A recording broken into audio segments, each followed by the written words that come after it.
Welcome back to the Green Beans Go channel. It's your host, me. I am excited for this video. I think this could potentially be the most helpful video that I have published to date. I am a professional sports bettor, and I know that feels weird to say. That is what I do for a living. And it's getting to a point where I can no longer do it because of limits. And that is what it is. So my goal moving forward in this industry is to help people like you who may not consider yourself a professional sports bettor, but you want to know what it's all about. And so today I'm going to take a look back and I'm going to create a roadmap that if I had never made a sportsbook account, I would follow, knowing what I know now. Because if we look at my roadmap, I am currently a buff, half-naked rooster. I am in my final form of sports betting. I've done the things. I've lived the life. And some of you may be here, this lovely rooster, but not quite as buff and nude as me. You may be here, this little chick, still trying to navigate the ropes. Or you may find yourself here, completely unhatched, unsure of what lies before you. You don't want to risk any of your hard-earned money with sports betting. It's on every ad you see. It's on every billboard you pass on your way to work, but you want to know how to maximize your returns in this industry. So today we're going to walk through my sports betting roadmap. We're going to be using and referencing a tool known as OddsVIEW that can help you maximize your returns. And by the end, my goal is to have you able to sit back and say, I get it. I know how I can make money sports betting. So let's start at step one. A lot of you may be past this step, and I have chaptered these down below. You can skip ahead to the different steps if you feel it is necessary. But step one would be the most simple step, and that step is to sign up for every sports book in your state. If you want to maximize your returns in sports betting, you need to have every possible book available. And this is such an easy step that I see countless sports bettors refusing to do. Along with signing up, you need to make sure you are using the bonus offer. This will help you build your bankroll with no risk. Here's an example. Now, I will say this example is slightly confusing. I've tried to lay it out as best I can, but if you can understand this principle, you can make yourself a lot of money, again, with no risk. So for this example, let's say that DraftKings is offering you a $100 risk-free bet. You've never placed a bet before, you deposit $100, and they're saying if you lose this $100, we will give it back to you in the form of a free bet. Now, a lot of people starting out are too scared to risk $100. To a new sports bettor, that's a lot of money. But there is a way you can turn this into guaranteed profit. One great thing about OddsVIEW is it provides a free bet converter. You do not have to pay a cent to be able to access this information. Once you've located it, in this case, under 213 in the Warriors-Knicks game, you're going to put $100, your risk-free bet, on the line that DraftKings is offering plus 380 for the under. You are then going to hedge this bet. For this example, you are going to put $320 to win 400 or profit 80 on the over 213 at minus 400. Now, one thing I will say is you may be looking at this saying, well, I don't have $420 to spend. And if that's the case, I totally understand. We are all in different financial situations. But you also need to understand if you have $420 and the only thing holding you back is the risk of losing it, you need to get over that fear because there is no risk, and here's why. In total, we're spending $420. If the DraftKings side wins, we will win $480. As you can see up here, the payout is $480. That gives us a risk-free profit of $60. Now, if the FanDuel side wins, we will win $400, which means we are technically down $20 since we are all in at $420. But remember, the bet on DraftKings is risk-free, so we will earn a $100 free bet back. All you do at that point is repeat this process with the free bet. You go to OddsVIEW, you go to the free bet converter, and you find a high percentage with a sports book at plus money that has your free bet on it. So again, we'll use the same example here, a 76% free bet conversion. You'll bet $100 of your free bet on this line, so you're not technically betting anything, and then you will hedge with $305 over on FanDuel. This gives you a $76 profit regardless of the outcome. So to review, you have $100 on your original risk-free DraftKings side, and if that wins, you profit $60, no sweat. Remember, $420 spent, $481. If your original FanDuel hedge wins, you will lose your DraftKings side, but you'll be rewarded with a free bet. So you'll be down $20, but you'll get $76 back when you convert your free bet, or however much, depending on what free bet conversion you find. Typically 70% and above can be expected. This would result in a $56 profit. So you are converting the $100 risk-free wager to about 60% or $60. You would just rinse and repeat this for every book in your state and use OddsView to find these high percentage conversion opportunities. If I was restarting my sports betting career, this is the process I would take for every single book available in my state. Since I have about 12 books in my state, which all offer various sign-up bonuses, it is reasonable to expect to return about $2,000 to $5,000. Now we arrive at step 2. You have a bankroll, you have all of these books. What do you do now? This is where prescriptive advice starts to fail. I cannot tell you what you should do at this point, but I can lay out some options so that you can decide what is best. The 3 things I would ask myself if I was starting over is, what is my bankroll?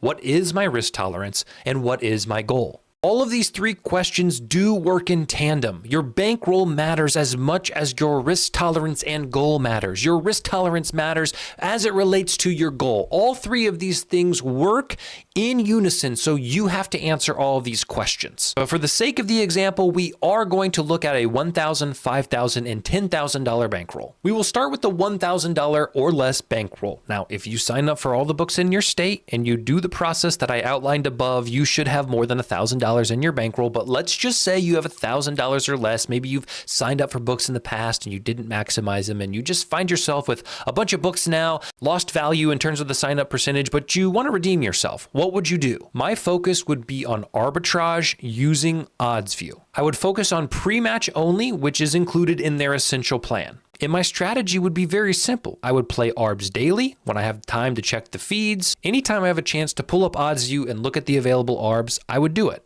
I would play every promo nightly on all the sports books I have available. This is typically free daily value that the books offer.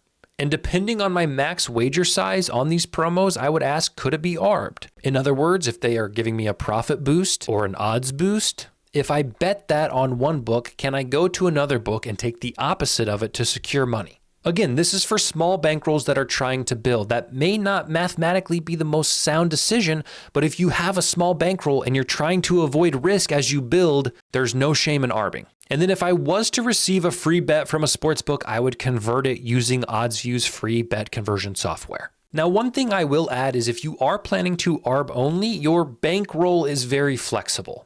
And what I mean by that is you really don't have to stick to a bankroll because you're not risking anything. Your bankroll really just becomes the excess money in your bank account that you can afford to put on the books for the time being. Again, if you stay diligent and you actually are only ARBing, you're not ever risking anything. I should also add that it's important to be aware of certain obscure markets. Sometimes ARBs exist on weird things like player turnovers or player blocks. A good rule of thumb is if you think your degenerate sports betting friend who gambles all the time and has no rhyme or reason to what he does, if he's not taking that line, if he's not adding that line into one of his parlays, it's probably best to avoid it. Let's say you built your bankroll up and it's still sub $5,000, but you've got more than $1,000. If it was me, I would still heavily lean arbitrage in terms of volume. 3 out of every 4 bets I place would be for guaranteed money. But now that I can stomach a little more variance because I do have more width within my bankroll, I would start looking at some high plus EV lines. In this example, we'll say 15% or higher.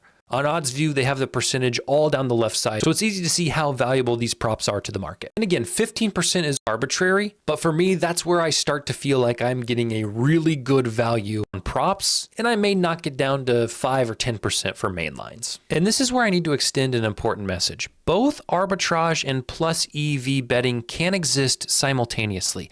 It doesn't have to be strictly one or the other. I get so tired of people in the media in the sports betting world who think it has to be all plus EV, and if you ARB, you're a complete moron and you're sacrificing money. And ARB guys who are totally against plus EV, even though half the lines they're betting are plus EV. You need to figure out what you're most comfortable with and be okay having a balance. And finally, let's say your bankroll's over $5,000. Let's say it's even pushing $10,000. Personally, for my risk tolerance and my goals, I would look at half the bets I place being ARBs, half the bets I place being plus EV opportunities. But now my plus EV parameters may be more flexible. I can stomach a little more variance because my bankroll can tolerate it. So while I'm not likely playing 2 and 3% EV on props, this example here for Jalen Green assists under 3.5 at plus 118 on Ballybet would be something I would play. It is a clear market outlier. The next closest is minus 105 on DraftKings.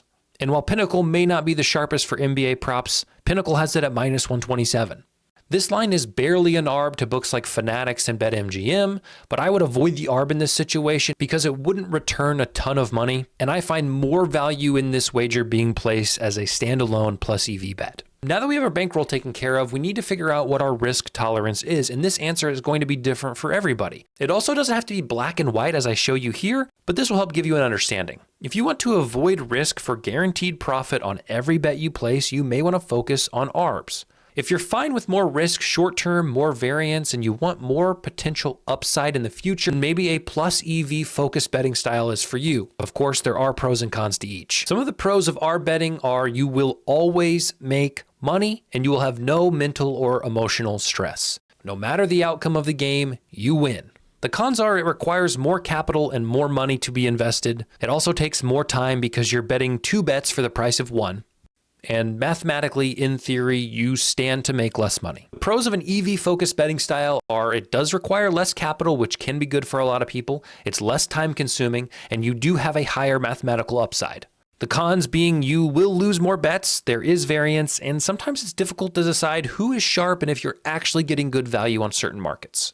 Now we're ready for step 3. You've got the hang of it, but how can you maximize it? We've talked bankroll, we've talked risk tolerance, but what is your goal? You have to answer what your goal is because maximizing is dependent upon your goal. So here's a spectrum with 2 extremes, and it needs to be said, again, that the 2 extremes do not have to be where you fall. You can fall on this middle dot if you feel like you can balance both.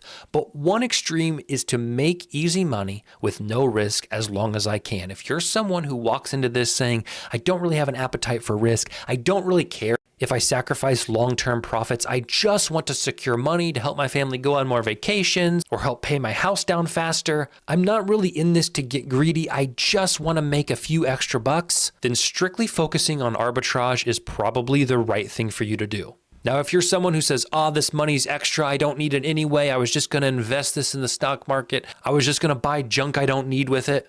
I have an appetite for risk and I trust that the math will work out for me, then strictly a plus EV betting style may be right for you. Me personally, I am right here on this line. I lean towards the arbitrage side of things, but when the value is too good to be true and I can clearly identify that it is the correct side with value, I will play plus EV. The great thing about OddsView is that it allows bettors on both sides of the spectrum to be profitable. OddsView is useful to the high variance plus EV guys. It's also useful to people who just want to make guaranteed money. The last step to maximizing is probably dipping your toes into live betting. Now, I would not suggest live betting until you understand all of this. You have plenty of bets, hundreds if not thousands of pre-match bets. You understand ARB percentages. You understand plus EV. You start to feel out how the market really works. Only then would I personally suggest live betting. You're just taking on more risk when you bet things live because lines can change, things lock and unlock. Determining value is a little more difficult. It can be done and it can be done well. You can make a lot of money live betting, but your risk of making a mistake is also higher. So if you feel like you're ready, you can look at the OddsView Pro plan, which gives you plus EV and arbitrage lines on all live games. Some pros for live betting is it helps you skirt limits a little bit longer because books can't always tell if you're getting closing line value because the line is always closing and moving. And it can certainly help you get more volume down, which if you are focused on plus EV betting, you know that volume is the key. If you are interested in signing up for any of the paid OddsView plans, you can use code GMG at checkout and get 35% off your first month. But again, they do have a free version, so I would try that first and make sure you're comfortable with the software before paying for it. And once you do all of those steps, you've arrived. You've reached your final rooster form, buff, blue tail and all. If you have any questions at all about any of the practices I discussed, about OddsView, about betting in general, please let me know in the comments. Again, I do this full time, so I'm happy to help you all in the best way I can. When I started, I was clueless and I had to learn all this myself. There were people that I trusted and allowed me to ask questions, and I wouldn't be here without them, so I want to offer the same thing to you guys. Again, there's no shame in wherever you are on this journey. You need to do what's best for your life and your family, and I believe that signing up for all the books you have available and using tools like OddsView can help you get that job done. We'll see you in the next one. I love ya.